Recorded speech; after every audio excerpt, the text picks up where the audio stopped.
Feelings Over Facts podcast. I am your host, Jack Simmons. Here with my co-host, Daniel Jones, a.k.a. DJ. What? DJ, how are you feeling? I'm feeling good, brother. How about you? I'm feeling great. Back from vacation. Feel like I'm looking. Look like I'm looking at an angel just fell from the sky. Yep, that is a great pun. As I did skydive in Hawaii. But you're no fantastic. Angel. It's okay. I love you anyway. Oh. Thank you. Yes, we are back with episode number 20 after a little bit of a break.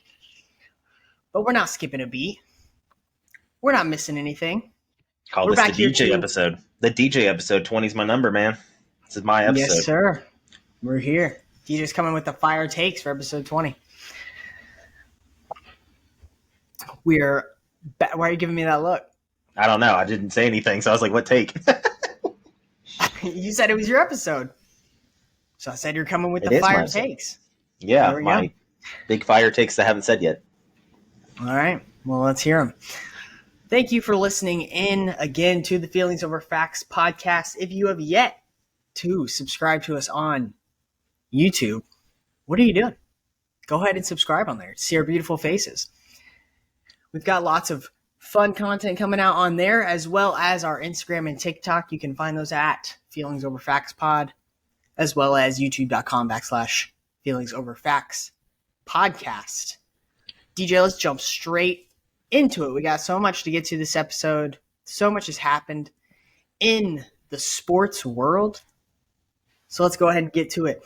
One of the biggest stories that has broke since our last episode, Mr. Dame Dollar, Damian Lillard, has been traded to the Bucks, hailing from Minnesota. Sorry, Milwaukee. I was like, wait. Got my M's mixed up. Yeah, Milwaukee Bucks acquired Damian Lillard. Huge, groundbreaking Woj bomb trade happening last week. DJ, what was your immediate reaction whenever you saw this trade? Well, shock, excitement, also a little bit of dread since I'm a Celtics fan. It pretty much puts Milwaukee, which I think they already were beforehand, before this trade. If they would have kept the team they had last year with Drew Holiday still intact with this team, I still think this team's one of the top teams in the Eastern Conference. But them adding Damian Lillard he's one of the best players in the NBA for a reason, and I think this is just another running mate with Giannis, and they can play off each other really well. And it's going to be, as a basketball fan, a fun, entertaining, ticket selling, merch selling. The NBA is running through Milwaukee for a little bit because of the eyes they're going to put onto the sport. Of course, it's the NBA. They're popular everywhere in the United States. But as a fan of a team in the East, I'm not super happy about it. It's like, okay, well, there we are. Okay, so it's one of those things where I'm excited for Dame. He did a lot for that city of Portland. He put his heart and soul into that place. He stayed when he didn't have to, which I also felt like was going to hurt him in the long run for his legacy thing because, everybody talks about you're only great if you get rings. Some people say that. I don't think that because I think Charles Barkley's one of the best power forwards to play the game. He's not the best, but he's one of the best power forwards. He never won a ring. So that's just for instance. But I like the trade. I don't think that they gave up too much for it. I think you could justify moving some pieces around to get him. And I think Portland came out in the good end on it too because they're trying to re-up everybody and get some youth. And, Dame's kind of getting old. Not that he's losing a step. I think the guy still has it. But I like where Milwaukee's going here. They're still in that win now mode. And as long as you have Giannis there, you need to do that. 100%. My immediate reaction whenever I saw it was also kind of like you. I was a little bit shocked. I thought that he was kind of dead set on the Miami Heat. It looked like it was leaning towards that's where he was definitely going to go. and they were going to be a formidable opponent there. I did not know that it was even a possibility that he could go to Milwaukee and team up with Giannis. So whenever I saw this trade, I was pretty blown away, honestly. But I think that this 100% shifts the Bucks to title favorites. And if you look at the Vegas odds, they're number one there as well. And if the Bucks didn't have title implication pressure before, they certainly have it now. If they flame out again like they did last postseason, that would be extremely poor on their part. I think that whenever we see big stars team up, usually there's a little bit of some chemistry issues. I think that that's a lot of the reason why that the Suns didn't have as much success last postseason as they did, is that they formed so late in the season and they were still trying to figure out their chemistry and get that together. We saw with LeBron and Dwayne Wade, their chemistry. They didn't win it their first year. I think that it takes a little bit for stars to kind of mesh, but I think that this is a perfect fit. I think Damian Lillard is the exact star that can complement Giannis. That pick and roll of Giannis and Damian Lillard is going to be absolutely lethal. I think that the perfect fit for Giannis would have probably been Steph Curry, but he wasn't available. So obviously I think Damian, if you squint your eyes a little bit at Steph Curry, you would probably see Damian Lillard. Pretty comparable player, just not as good. But Damian Lillard is coming off his second most points per game season of all time. So he's certainly still one of the best players in the NBA. And I mean, me and DJ aren't locking in our NBA title picks yet, but I don't know, man. It's going to be hard to see anyone beating this Bucks squad. They're huge for one. They're the biggest team in the NBA, combined with Dame being able to spread the floor with Giannis attacking the rim. They're looking good. I like this trade a lot for them. So I think that this trade was. Sorry, go ahead. That's a counter to that. What do you think of the Celtics making the move for Drew Holiday? It's great. I mean, they knew they were losing Marcus Smart, so I think that they got a pretty direct Marcus Smart replacement. A point guard who's amazing defensively. I think Drew Holiday might actually, at this point in their careers, maybe be a little bit better defensively than Marcus Smart. Certainly better offensively. So I like that the Celtics were able to grab him. I think it's a pretty clear 1 and 2. The two title contenders in the East. I mean, here in a couple of minutes, we're going to talk about title contenders for the NFL. I think that in the NBA, in the East at least, you've got two teams that have kind of separated themselves. The Bucks and the Celtics, I think, are the far greater teams in the East and are the true title contenders as of right now. We say that now, and then the Heat will be in the Eastern Conference Finals again. That's what's going to happen. Like they are every year. They're the little engine that could. They have that nobody believes in us mentality, and they just make it there every single time. That is the case. I kind of wanted Dame to go to Miami, though. I mean, that would have been a fun pairing, but I don't really think that he had. Dame. They didn't really have what they needed to get the trade going. They really could give as good of a package as Milwaukee could, as Milwaukee could, being able to make it a three-team deal, which also involved the Suns, which I think that they made out really well in that deal as well, getting some depth, because they were so surely missing that in the last postseason. Big time. That's pretty much why they really good for them to be able to get some depth pieces. You're talking about the whole chemistry thing. I think that the depth also had something to do with it too, because they had to get rid of all their depth players, their great role players that I feel like helped them in that year that they made it to the finals. Yeah, they had to give them all away for KD, and I think that on top of the chemistry thing, because I do agree with you on that, kind of combined to make it what it was, and with that happening, I think DeAndre Ayton kind of made his value go as low as possible as it is right now since he's gotten drafted. But I mean, Bradley Beal, Booker, and Durant together, that's legit. That's a legit big three in the West. Even though we're talking about the East at the moment, but you can't help but look at all the trade details and what everybody got. So I Yeah. mean, yeah, I feel like everybody's kind of forgetting about Phoenix being in this trade Hmm. as well. I surely didn't look at it as like, oh yeah, Phoenix. I just looked at the big name, which is Dame. Yeah, for sure. Definitely a crazy trade. Definitely a trade that took all the eyes off of the NFL for a little bit mid-season, which is tough to do for sure. Does So not happen a lot. no, does not. So that was a pretty crazy trade, and that's our reaction to the Damian Lillard to the Milwaukee Bucks trade. And the Not NBA is coming. Minnesota, They're coming right around the Milwaukee. corner. It's coming right around the corner. It They're is, in yep. training camp right now, so we're going to be talking NBA more and more as the season Into progresses. this month. We'll have to do our pre NBA season title picks here soon, DJ, to see how those pan out. But all right, Because the NFL one's going so well. yeah, exactly. Speaking of the NFL, great segue.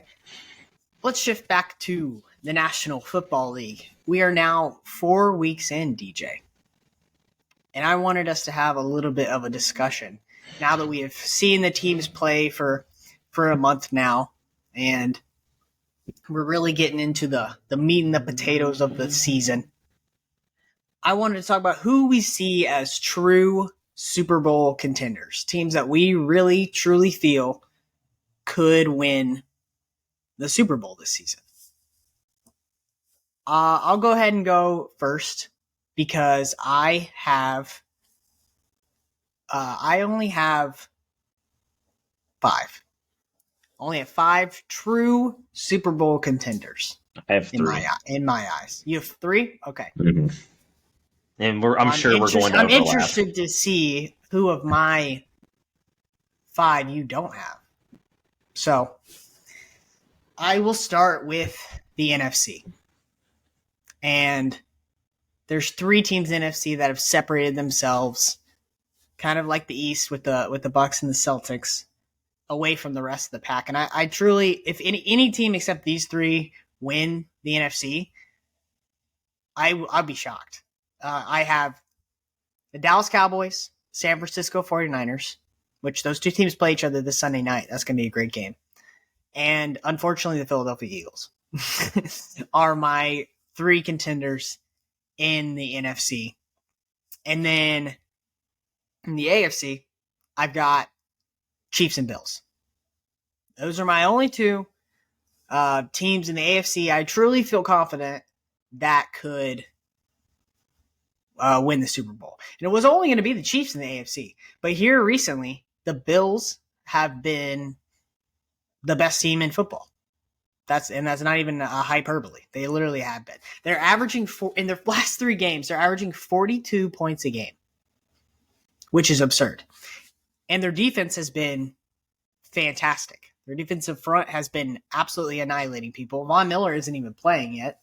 He's So, flying to London this week. They're playing Jacksonville in London to start the week 5 on Sunday. yeah. So there's a chance he's playing. Yeah. And So yeah, and that D have line him. might be getting better, even more improved. Yeah.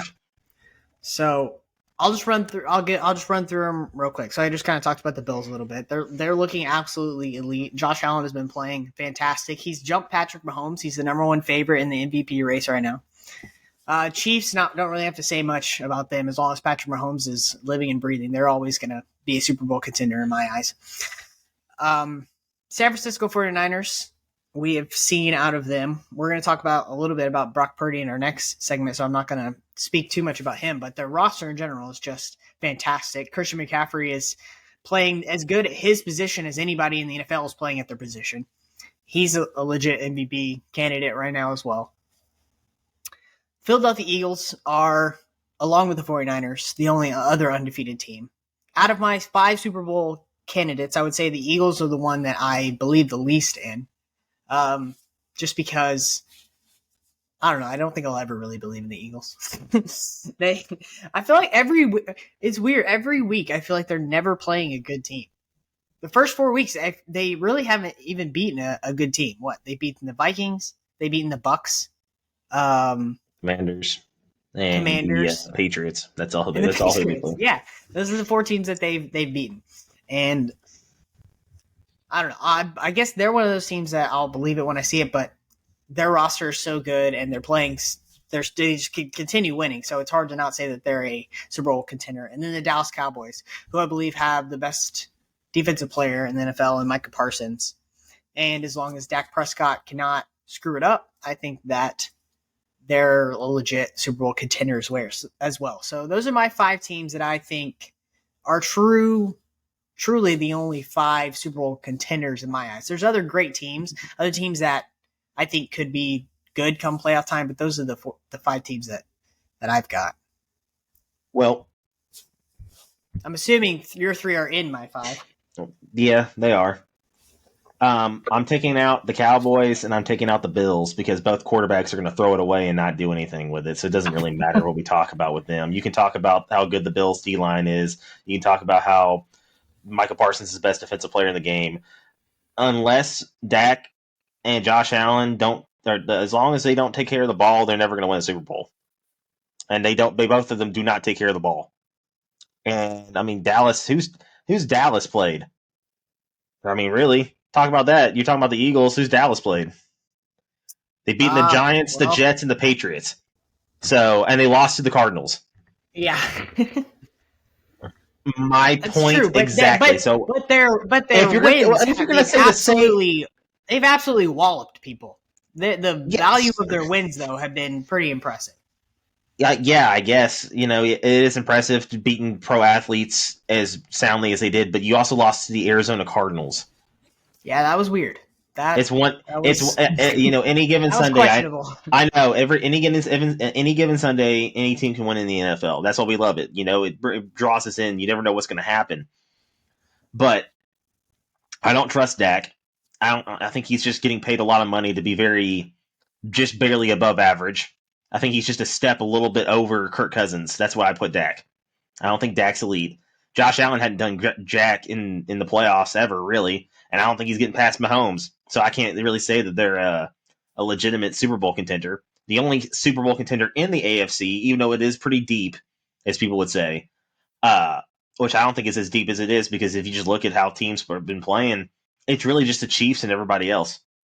The only loss that the Chiefs have is to the Lions are in the NFC.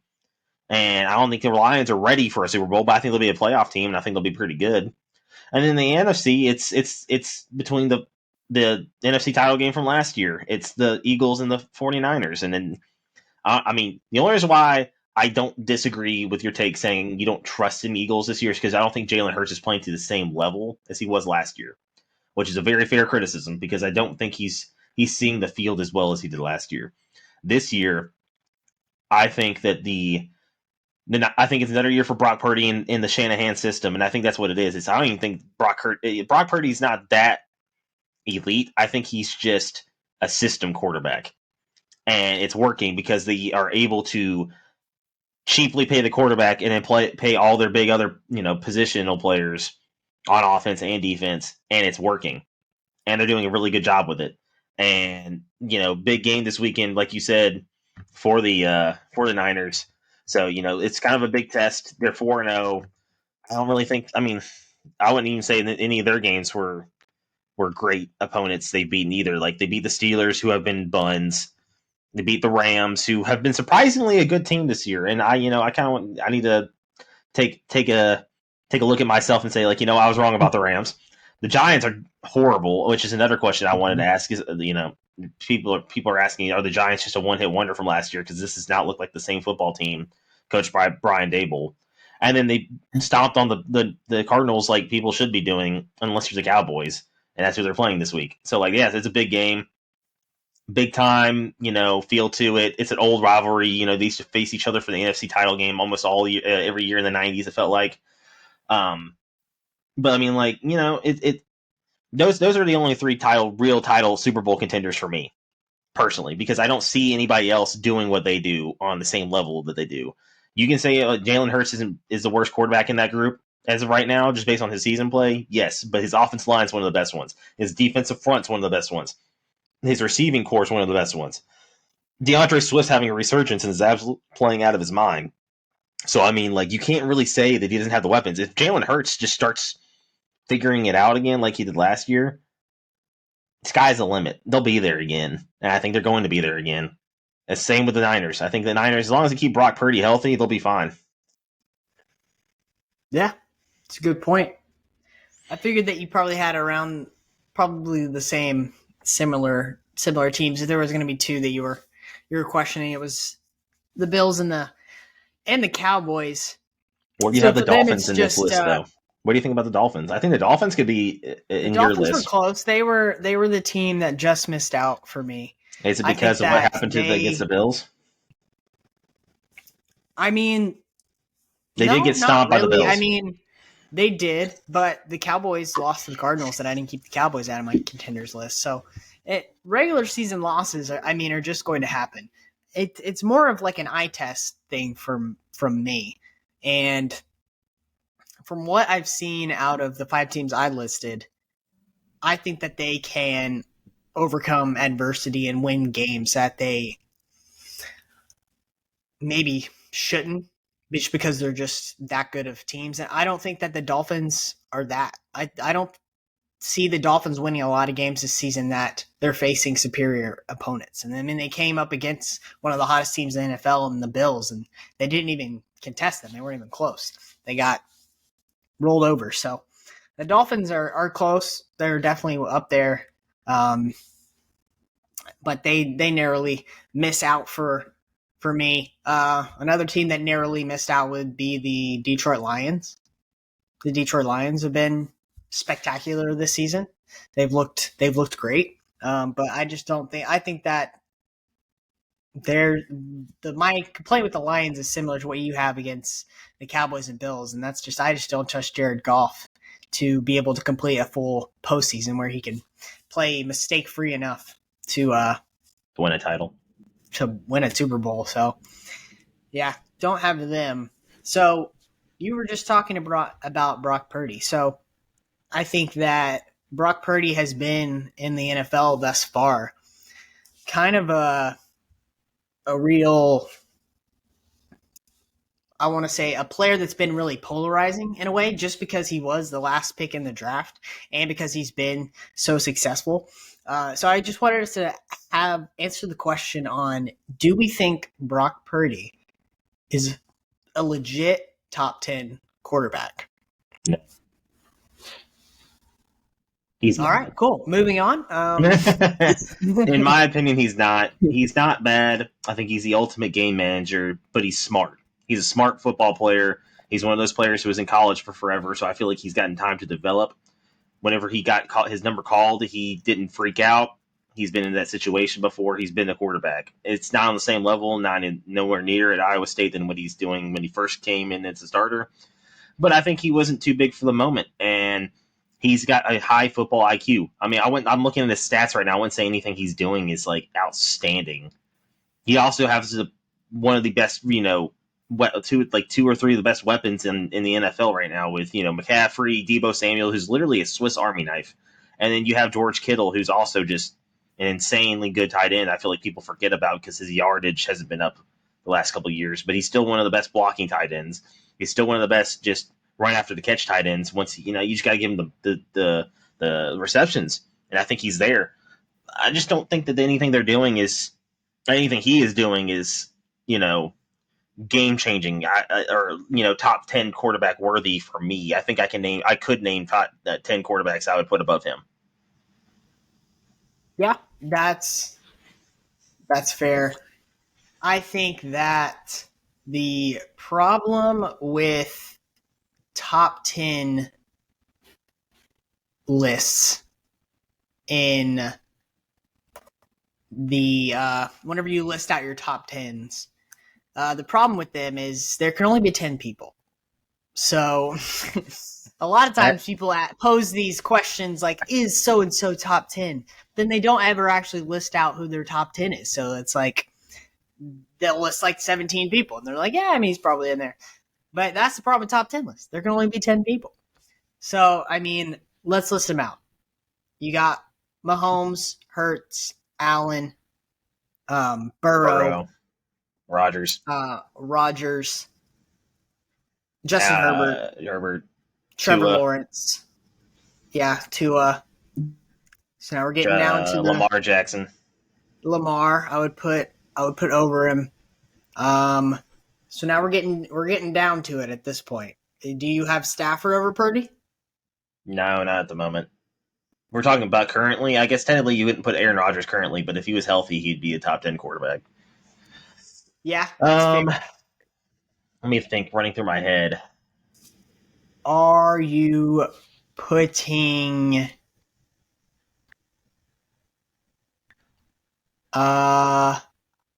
Jared Goff at the moment over him? I mean, he's playing well, but I don't think I could put him over Purdy. Because I think they're very similar. Definitely not Jimmy G, not Russell Wilson. Nobody in the AFC South. You already named one person in the AFC South. You said Lawrence. He's not playing like a top 10 quarterback either. I don't know, man. Pickett's playing awful, but a lot of people are blaming that offensive their OC for it. So I don't know if I don't know. I haven't watched enough Steelers games to say. Not Herbert, not Cousins. Well, he said Herbert. No, not Herbert. I said Cousins, not sorry, not Herbert. I meant wouldn't put Jordan Love or Fields. No. I like how we're doing this out loud. Geno Smith, no. Geno's good. He's playing a lot better than I thought he ever would at this point in his career. I thought he'd be a lifer backup, but man, he's found a renaissance of himself and has really figured it out. So maybe we gotta get some Geno love, but I don't know if I put him in top 10 right now. Yeah, not Mac, not Daniel Jones. Okay, definitely not Daniel Jones. Definitely not Sam Howell. So I think what we're establishing is he's close. I mean, I'd probably put Dak in the top 10. You put Dak in there? Yeah. I was just crapping on him, but I'd put Dak ahead of him. I would. I mean, honestly. Yeah. Yeah. Honestly, I really would. Dak, and I would probably have Dak in there ahead of him. I don't know.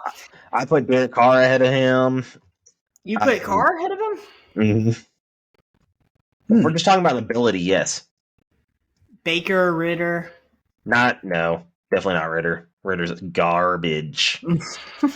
I'd probably put Goff ahead of him, but not in the top 10. Okay. Personally. I think what we're establishing we're talking about a top 10. If we're just looking statistically, then Kirk Cousins is a top 10 quarterback. Matthew Stafford's a top 10 quarterback. So, that's why I'm not talking about just statistical analysis of this. I'm saying everything encompassed. That's what I'm saying, yes. If you had a franchise and you were selecting a quarterback, he would not be within your first 10 selections. No. He wouldn't be in my top 15. He wouldn't be in my top 20. That's fair. Not in your top 20. I pick Stroud. I pick Anthony Richardson. I put Bryce Young ahead of him. Geno, Fields, not Matt. Not Pickett as of right now. I put Sam Howell, maybe. That's a debate. I'm not going to say that. I'm not going to say that definitively. Sam Howell's better than people give him credit for. I'm going to say that. Get some Sam Howell love. CJ Stroud's looking really good, dude. I'm telling you. Hey, I know I kind of went back on it, but man, I'm kind of feeling good about how I was talking about CJ Stroud before the season started. He's been amazing. He's been absolutely incredible. He's looking So the crazy. point that I wanted to make is I don't think I would say he's the top 10 quarterback either, but the point I wanted to make is there's not really much more he could do literally at this point to prove that he's a great quarterback. He's never lost a game in which he has finished. That is extremely impressive. It is. If you look at his statistics, he's got the highest passer rating in the NFL so far this season. He's top 10 in yards. They've scored 30 points in every single game that he started, except for 2. Mm-hmm. There's not really much more he could do at this point to prove that he's a great quarterback, but people are still doubting him. People still don't say he's one of the best quarterbacks in the NFL. And I think it's just a testament maybe to how great the 49ers team is and how great that that the offense is in the system that he's been put in. So I don't know. It's a tough question. I think that he's definitely on the fringe of it, at least in my mind, of putting him in the top 10. He's more on the fringe than I was first letting off. But that's just here's the thing. I don't hate Brock Purdy. I actually liked Brock Purdy at Iowa State. I thought Iowa State could have been a legitimate title contender whenever he was there. For some reason, I thought that. I mean, you had him and Breece Hall. I thought they'd be legit, and they weren't. Yeah. And I got let down because they kind of played like garbage their senior year. So I kind of, I was like, oh, Brock will probably just be a backup, and we won't hear about him for 3 years later. The fact that he's still as relevant as he is, and he's a starting quarterback of an NFL franchise, the guy's already succeeded in that aspect. Yeah. I don't think anyone expected him to be this. No, not at all. For sure. For real though, I'd put him over Russell Wilson. If I had to start a franchise, I would 100% pick Brock Purdy over Russell Wilson. I think Russell Wilson's garbage. Absolute. Yeah, you're pretty out on Russ at the moment, which he isn't doing a lot to prove you wrong. So that's fair. All right. On to our last topic. We don't have to spend that much time on this, but I thought it would be a little bit of a fun topic to have here at the end since it is so relevant right now. Who the hell cares? Surprisingly, one of the biggest stories in sports in general right now. Get out of my sports world, you Swiftie scum. Travis Kelce is apparently dating T-Swizzle, Taylor Swift. She's been to his last 2 games. They've been seen together all the time. So apparently they are dating. I wanted to ask you, DJ, do you think this is actually like a real, like they're dating thing or it's a publicity stunt? Because if it is a publicity stunt, I don't really understand it. I mean, they were both obviously extremely famous before. So if it is just for publicity, I don't quite get it. I mean, I guess in the world of attention and social media and fame, I guess you can always want more and have more. But I just super don't understand it if it's a publicity stunt. So I'm leaning towards thinking that this might be a thing, man. Might be love.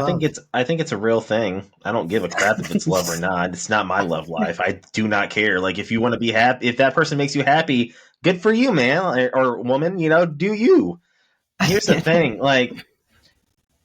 If it was a publicity stunt, then I think that it would have been because Taylor Swift said yes to the Super Bowl halftime show, but she said no. So like you said, there's no, like, if this is a publicity stunt, it's like, oh yeah, we're just trying to get all the Swifties to be NFL fans. Okay, cool. What are you going to do after they lose interest because they're going to? Or they want Taylor to break up with Travis because I'm sure that will happen too.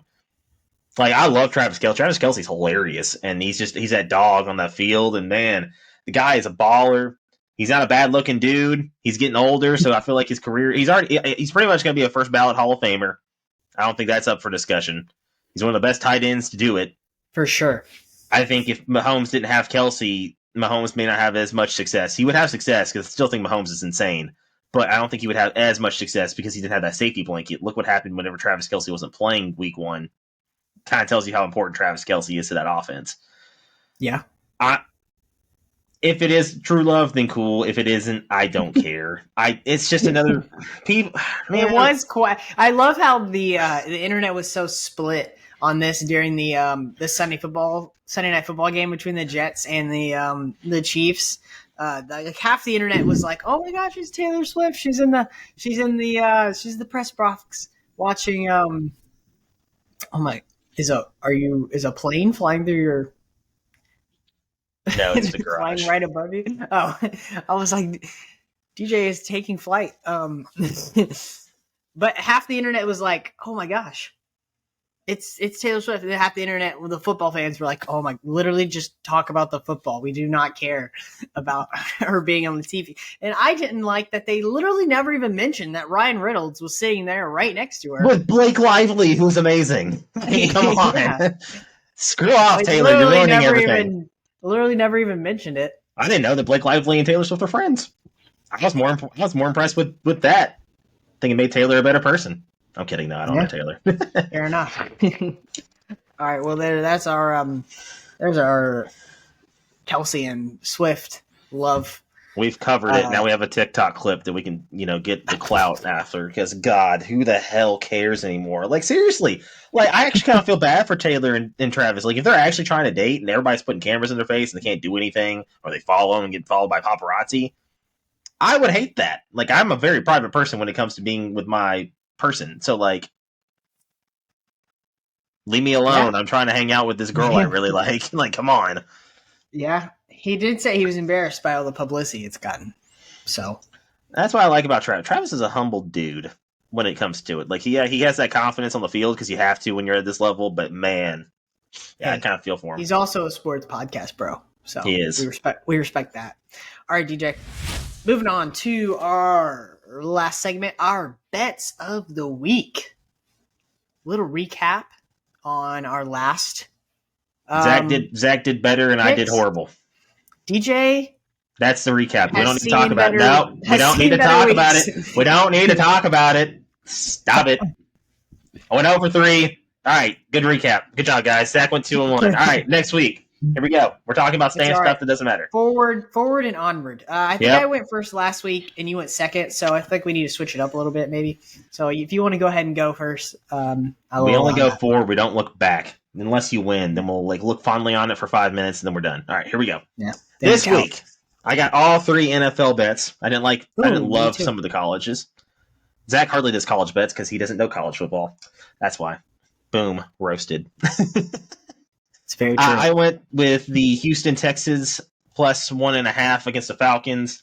I really like this matchup for the Texans. I think they're playing very hot football, and I don't trust Desmond Ridder to keep his team in this game because I think he's garbage. If you want my honest opinion. Fair enough. Ravens minus 4.5 against the Steelers. Don't trust how the Steelers defense has looked. Their offense has been awful. They're begging. The fan base is begging for their OC to get fired. So we'll see what happens on that. And then I'm going with the Jets plus 2.5 against the Broncos because I hate Russell Wilson. All right, that's a strong word. I don't hate Russell Wilson. I don't trust Russell Wilson. Their defense is going to stop the Broncos a lot this game, I think. Zach Wilson, if he plays like he did last game, I think they win. Okay, fair enough. I like those picks, except one. We have our first pick segment where we're on opposite sides of one of our picks. I have the Broncos minus 2.5 against the Jets. I really think that if the Broncos are going to turn around their season, that this is the game that they're going to get right on. You've got the Jets. The Jets aren't really looking forward to anything at this point. The Broncos, they're kind of desperate. If they don't win this game, their season is starting to look over. I mean, if you lose this game. So I've got them to. I think they can win by a field goal against the Jets. Come on, Russ. You can do it. I've got the Jags plus 5.5 against the Bills. I think it's extremely unfair that the Jags just get to stay in London and stay adjusted to that time and just being overseas where the Bills have to travel in the day before and face them. I think that's a huge advantage for Jacksonville. But I guess it would be kind of unfair to make Jacksonville come back and then go back to the London at a different point in the season to make them do that long travel more than once in the season. So I think it's just kind of dumb that they're making them do 2 games in London. Why does the NFL really want to expand to London, honestly? Why is Jacksonville the team they've chosen? Because their owner already owns this club in England. Really? Fulham. Oh. The more you know. Yeah. All right. Yeah, Jags plus 5.5, Broncos minus 2.5, and then my last pick is the Raiders. I'm saying money line because it's -1 +1. It's basically a pick 'em. Raiders money line against the Packers on Monday night. What a weird Monday night game. It is. I think that this is kind of similar to the Broncos handicap a little bit. This is a team that if they're going to get right, this is going to have to be the time they do it because their schedule gets harder after this. and they are teetering towards the season going completely in the wrong direction. They won't, because Josh McDaniels is on the same boat for me as Brennan Staley, is a big old goofball at head coach. Same with Mike McCarthy. That's another reason why the Cowboys will never win a Super Bowl, because Mike McCarthy's your coach. They're never going to do it. He has won a Super Bowl. He's won a Super Bowl because he rode the coattails of Aaron Rodgers. Let's be honest here. He didn't do anything to help that team. Do you actually think he did? I don't think he did. I'm just saying he's done it before. He could do he's done it. He's done it with a generational quarterback. He does not have that with Dak. If there's any kind of decent coaching, you could get Dak to not turn or lose you the games like he does. That's a good point. That's all I'm saying. Like, I firmly believe that he is. The only reason why he's there is because he lets Jerry pushing him around, kind of like Coach Wilson or Garrett. Was it Garrett Wilson? What's his name? I already forgot his name. For who? The Cowboys coach that always claps and just like patted people on the butt. He's what's his name? He's on the NBC broadcast. I'm completely blanking on the name. Yeah, I know who you're talking about. Mr. Smiley. I forgot his name. I guess I really don't care about him. Garrett something. Jason Garrett, right? That's it. Jason Garrett. Yeah, I don't care. I don't care who he is. He's a goofball of a head coach too. So they haven't had a good, competent head coach probably since Bill Parcells, because Bill Parcells is a legendary coach. But really, they haven't had a good head coach since their last Super Bowl win, legitimate Super Bowl win, which is with Jimmy Johnson. Do not tell me that the head coach that took over after Jimmy left was just Jimmy's players that were still that good. Yeah. So, I mean, the Cowboys need to get a new head coach that does not listen to Jerry Jones. That's what needs to happen. There you go. Cowboys fans. DJ speaking directly to you. Yeah. You've been told. All right, those are our picks of the week. We'll see how we do this week, DJ. I'm feeling like a bounce back week. Sorry, I just went off on a random tangent there. Hey, it was needed. We said you were going to come with the fire takes for episode 20, and there you are. I don't think I did. I think you did. Well, I spoke it into existence. All right, but there you go. Time for our feelings of the week. DJ, you go ahead and you go first with yours. Nope, you go first. All right, fair enough. Good talk. Mine is not sports related, actually. I am going to say my feeling of the week is October is the best weather month of the year. Literally everywhere that doesn't have crazy weather. Like here in Florida, it's finally not like piping hot anymore. We're not getting scorched off the earth. A little bit further north in some of the like northern southern states, it's starting to get a little bit brisk, a little bit of a chill in the air. It's starting to feel like fall. And I think that that's wonderful. I love whenever it's just like chilly enough that you have to wear like a hoodie, but it's not like freezing cold. I think that's October. October is like the perfect medium weather. And I think it's the best weather month, in my opinion. That's my feeling of the week. That's a pretty good feeling of the week because October, fall is my favorite time of the year, so I agree with you. That's a good take, good feeling, makes me feel warm inside. I feel like I need to go put on a flannel. Yeah, man, have some warm apple cider. Sure, next to a bonfire. Yeah.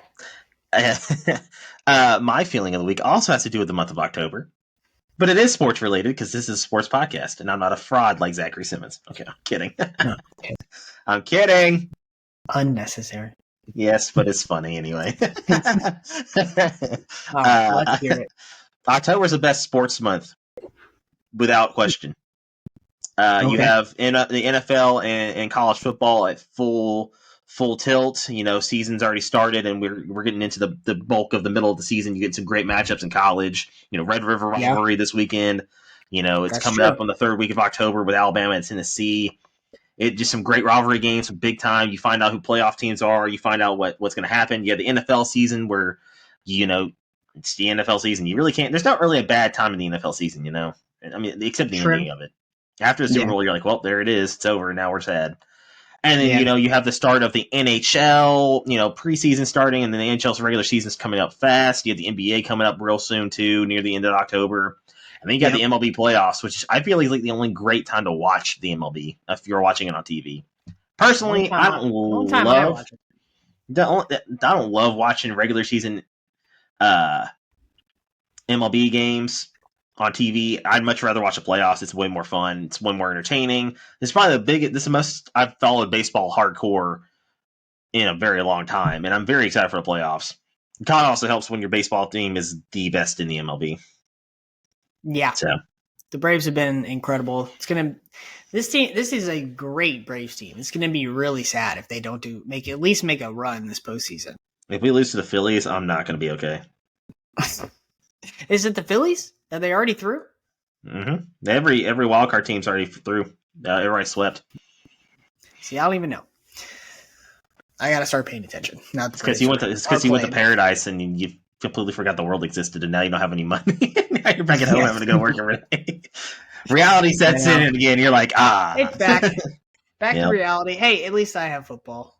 We got Bears and Commanders starting here in a little bit. So, is that a good thing? I mean, it's football. It's not great football, but yeah, it's there. It is what it is at this point. From the Feelings Over Facts podcast, I'm your host, Zach Simmons. Here are my co-hosts, Daniel Jones, aka DJ. Thank you for joining us once again on this episode.